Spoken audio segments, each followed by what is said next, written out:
Pemirsa, di Aceh Selatan, Aceh ada tempat alternatif untuk mengisi libur tahun baru, yaitu di air terjun Batimu Canang yang terletak di pinggir hutan Luser, Kecamatan Labuan Haji. Seperti apa keindahan dari air terjun Batimu Canang? Berikut kabarnya untuk Anda.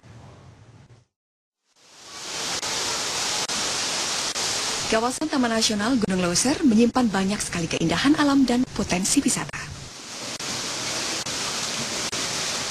Salah satu keindahan alam yang belum banyak diketahui di pinggir Taman Nasional Gunung Leuser adalah air terjun Batimu Canang yang terletak di Kecamatan Labuan Haji, Kabupaten Aceh Selatan, Aceh.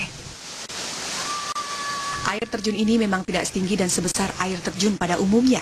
Namun, suasana yang masih asri di sekitar air terjun membuat pengunjung nyaman bermain di air terjun ini.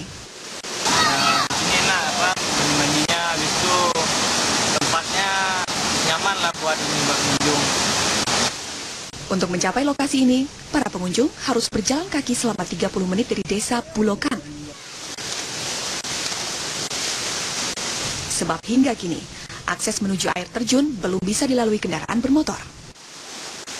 Dari Kabupaten Aceh Selatan, Muhammad Roni, Anhar Sawang, TV One, mengabarkan.